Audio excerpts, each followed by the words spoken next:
Selamat siang, teman-teman. Siang, Iya. Mef. Kali ini kita ada diskusi menarik nih. Kita bakal ngomongin tentang karakteristik dan permasalahan yang ada di instansi DJPB. Ya, kita kepasan nih, kita di magang di DJPB kan, KPPN. Kebetulan KPPN semua kan? Ya, Iya, KPPN semua. benar. Nah, itu nanti kita coba cari permasalahannya dan karakteristiknya seperti apa, dan kita coba bandingin dengan lembaga lain atau perusahaan lain yang memiliki permasalahan yang sama dan memiliki solusinya. Kira-kira, tapi sebelum itu, coba deh, kira-kira di KPPN kalian masing-masing ada permasalahan apa yang bisa kalian sampaikan ke forum ini?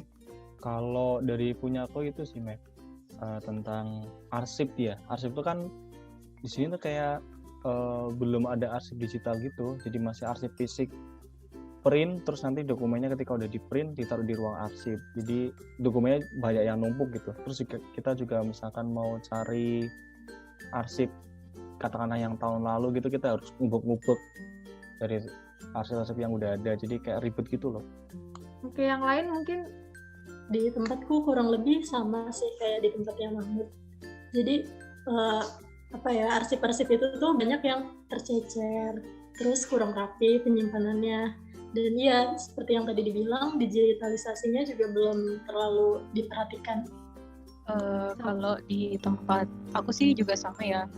Jadi setelah si Satker ini ngirimin berkas fisiknya, nah itu disimpan secara fisik juga di gudang, jadi belum ada digital sama sekali kayaknya. Oke, berarti sama sih. Sebenarnya kalau di KPPN ku juga pas tempat aku magang juga gitu juga. Tapi sebenarnya ada beberapa seksi atau subbagian yang udah menerapkan ada FTP ya. Tapi cuma beberapa doang, nggak seluruh gitu. Jadi tetap ada yang manual dan itu juga cukup banyak yang masih manual. Masa gudang-gudang arsip inaktif dan aktif pun juga masih banyak banget gitu. Oke. Terus kalau yang literasi di tempat kalian gimana? Kalau di tempatku sih kayaknya yang aku amati sampai sekarang itu ya, di tempatku KPPN Serang itu nggak ada kayak kegiatan untuk yang meningkatkan literasi para pegawai. Terus juga ini kan banyak yang WFH gitu kan, jadi mungkin literasinya kalau ada di kantor kan jarang ke kantor nih orang-orang nih, jadi minat bacanya jadi kurang juga. Kalau di tempat kalian gimana? Iya, kalau di tempatku ruang baca ada. Terus dia juga kayak koleksinya ada sih, cuman kebanyakan kayak surat kabar. Terus juga buku-bukunya buku-buku dari majalah bisnis kayak gitu. Sepertinya masih kurang relevan ya sama apa yang harus kita baca. Jadi ya masih sangat kurang lah, apalagi untuk digitalisasi perpustakaan itu nggak ada sama sekali. Kalau di tempat aku KPPN Jakarta 5 mungkin sebagian besar sama kayak yang lain ya. Sebenarnya ada sih pojok baca dan disediain juga beberapa buku, tapi itu menurutku masih kurang relevan. Terus kemarin itu pas awal-awal masih diterapin kan one day one information yang disebarin di WA, tapi sekarang kayaknya udah nggak jalan lagi sih. Kalau di tempatku sih, iya sih sama sih ya. Ada pojok bacanya ya guys, teman-teman. Tapi kalau ya karena mungkin ini kan WFH nih, jadi itu nggak disambangin. Apalagi kalau nggak ada digitalisasi itunya, bacaannya. Jadi ya udah, itu juga cuma udah dihiasan di pojokan gitu. Memang nggak ada yang ke situ pula kalau WFO sekalipun loh. Itu sih. Iya, jadi bener ya, ternyata di KPPN manapun permasalahannya hampir serupa. Yang pertama, tadi berarti permasalahan arsip. Arsip masih belum baik gitu penempatannya, belum juga ada digitalisasi arsipnya. Terus yang kedua, masalah perpustakaan ya. Selain perpustakaan, walaupun sebagian besar udah punya perpustakaan yang offline yang bisa kita datangin, tapi di masa kayak gini kayaknya kurang relevan gitu kan, perpustakaan offline. Betul, setuju. Kira-kira kalau kayak gitu ya teman-teman, ada nggak ya inovasi yang bisa kita terapkan untuk setidaknya KPPN kita dulu nih, yang kan kita masih magang di sana.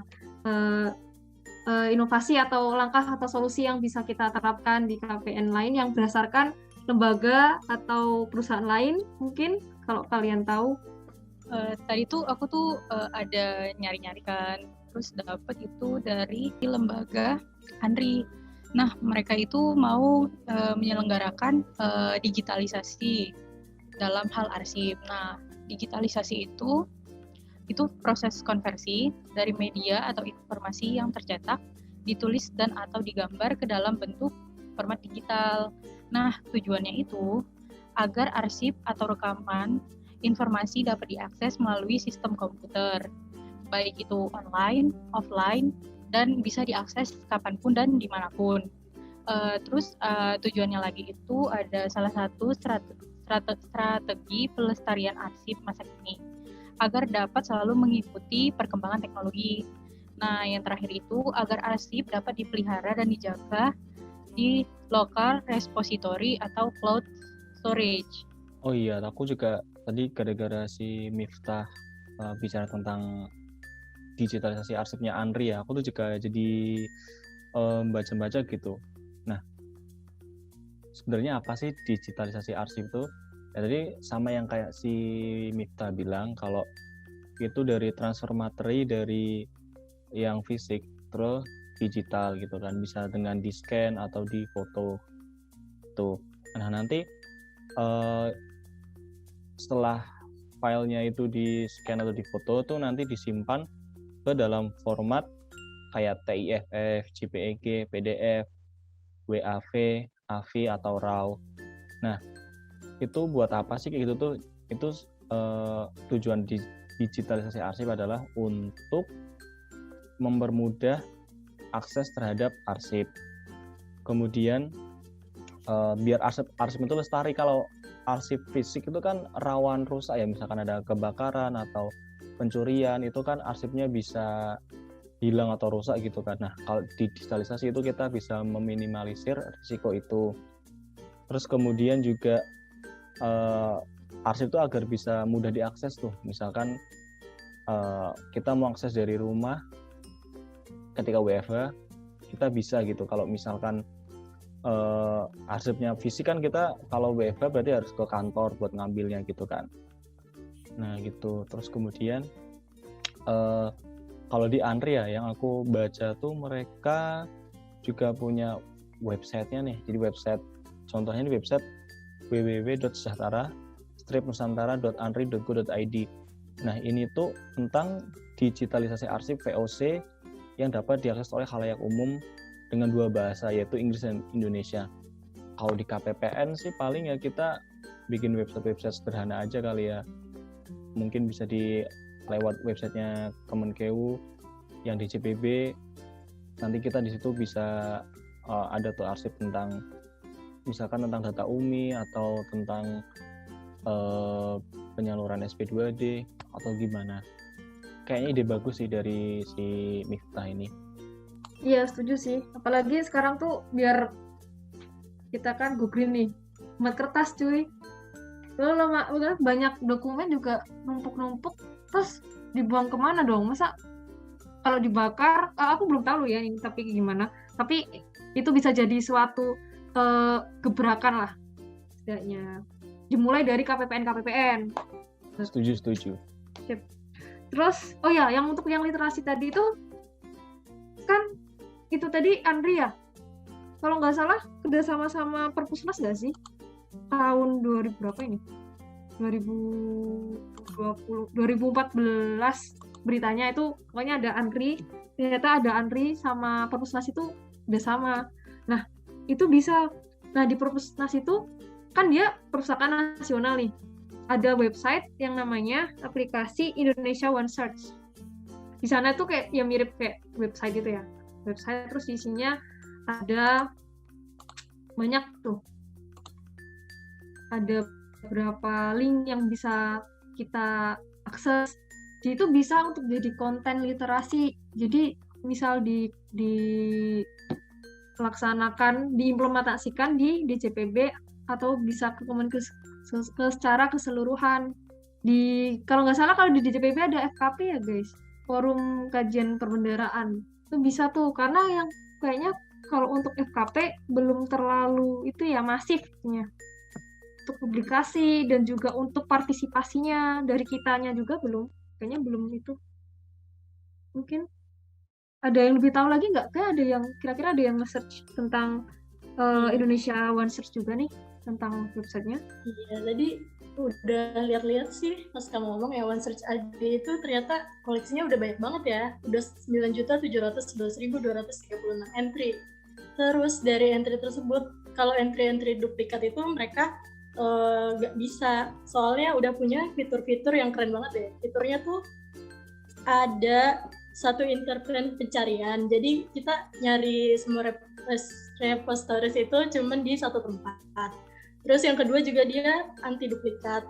Jadi setiap orang yang post dengan title yang sama itu nggak bisa di post 2 kali. Terus yang ketiga pencarian sampling, yang keempat analisa teks, yang kelima jendela pencarian lokal. Terus ada juga integrasi dengan Ipusnas. Kalian tahu kan kalau Ipusnas itu bukunya banyak dan keren-keren loh. Terus juga gratis. Aku baru tahu. Oh iya. Terus juga ada pencarian full text-nya sama jejaring pengetahuan. Nih, terus sektor-sektornya juga banyak. Dia ngepost dari university, ada dari public secara keseluruhan, terus nasional, spesial, sekolah juga. Jadi cukup lengkap banget sih. Terus isinya kalian kalau mau nyari buku, nyari tesis, nyari jurnal, terus file-file lain juga udah super lengkap dan bisa langsung dicari di websitenya aja. Tinggal ketik onesearch.id. Berarti untuk masalah konten Perpusnas ini udah cukup itulah ya. Banyak banget, sumpah. Aku tadi sempat lihat ya. Dan kontributornya tuh nggak cuma dari Perpusnas saja. Aku kira tadi Perpusnas saja kan. Terus ketika Lulunya menyampaikan ternyata dari universitas-universitas pun juga turut berpartisipasi ternyata. Itu bagus kalau untuk dari kitanya, dari DJPB digituin. Wih, keren. Ya, keren sih. Ya, Tapi kan pasti komplit. Ya. Iya, soalnya dia tuh nanti manfaatnya juga bisa banyak kan. Pertama, kita bisa meningkatkan volume akses, bakal banyak yang lebih baca. Kan? Terus jadinya informasi-informasi yang dari DJPB terkait keuangan juga bisa tersebar lebih banyak gitu, lebih ke publik. Biar masyarakat melek APBN juga ya. Mantap. Oh ya, tapi kan itu tadi kita udah dari Andri sama Perpusnas tuh kerjasama tuh mereka kan. Tapi kira-kira ada hambatan nggak ya untuk kita implementasi gebrakannya mereka tuh? Iya, mungkin hambatannya yang pertama penguatan SDM kali ya. Karena di zaman yang walaupun udah maju gini nggak semua orang punya akses dan privilege yang sama dalam mengakses informasi. Kemudian juga operator dari aplikasi-aplikasi itu kan juga sumber daya kita mungkin kurang gitu. Jadi mungkin perlu diadakan semacam diklat atau seminar buat penguatan SDM dari kita kali. Mungkin seperti itu. Kalau aku dari lain ya dulu. Iya, nambahinnya penguatan SDM lebih ke kemauan tiap individu buat ya gitu. Kayak literasi tuh kalau misalnya orang-orang yang nggak ada kemauan untuk membaca, ya kesannya jadinya percuma. Tapi pertama ya harus ada kemauan dulu. Terus kalau misalkan mau dibantu dengan kayak ada itu dari orang lain gitu, ada pengawasan gitu ya, atau apa? Mungkin bisa lebih terbantu juga. Oh, berarti itu ketika kita kayak gini tuh berarti juga berkontribusi pada nilai aneka ya, salah satunya adalah komitmen mutu. Berarti kan kita kan di sini diskusi kita kali ini kan ingin meningkatkan kinerja di DJPB khususnya KPPN gitu kan. Berarti dengan adanya misalnya di digitalisasi arsip kemudian sama literasi digital, kita jadi bisa mengingatkan komitmen mutu kita nih di KPPN gitu. Bagus. Nah, itu yang efektif dan efisien. kita kan dengan digitalisasi kayak gini, terus dengan kita literasi menambah itu, kita membuat biar semakin efektif dan semakin efisien kinerja kita untuk mencapai tujuan kan. Mantap. Apakah atau ada ide lain tentang hambatan yang kita hadapi, kemungkinan bisa dihadapi ketika implementasi? Mungkin dari fasilitasnya kali ya, kita kan kalau misalkan untuk digitalisasi berarti kan perlu komputer yang spesifikasinya memadai gitu. Mungkin ada batas Microsoft Office yang berjalan di komputer itu minimal paling nggak 2010 lah, tahun 2010. Soalnya beberapa komputer gitu aku lihat masih ada yang 2007, jadi fiturnya masih minim banget gitu, kayak nggak banget deh pokoknya gitu. Itu 2007 ya, Mut ya? Kan ada yang 2003. Ini beneran sumpah. Jadi kayak astaga, aku buka kayak apa ini? Mind blowing. Jadi perlu ada standarisasi itu nih emang. Iya. Apa ya? Dari komputernya juga tuh harus ada standarisasi softwarenya gitu loh. Kalau yang 2000 apa? Yang biasanya tuh 2013 aja udah lumayan lah ya, 2013. Lumayan. Yang terbaru tuh 2019 ya pasti. 2019. Mantap pokoknya. Itu. Oh iya, itu tentang yang digitalisasi tadi juga untuk aku baru ingat itu bisa juga menerapkan nilai aneka yang akuntabilitas, karena di situ kita tetap bisa menunjukkan performa terbaik dalam bekerja meskipun kita WFH. Kan kita sekarang nggak di kantor juga, masih bisa di rumah tuh bisa kita menunjukkan performa yang terbaik gitu loh. Itu. Mungkin ada lagi yang masukan tentang hambatannya, guys? Udah sih cukup yang disampaikan Mahmud dan Devi tadi. Udah mewakili. Ya. Jadi apa yang kita lakukan sekarang adalah membuat laporan. Setelah ini kita akan bagi untuk buat laporan ya, untuk kita laporan benchmark-nya, untuk kita setor kepada pengampu, pengajar. Terima kasih untuk diskusi hari ini, semoga bermanfaat dan semoga kita diberi semangat untuk selalu berkarya. Oke guys, demikian dari saya. Terima kasih, selamat siang.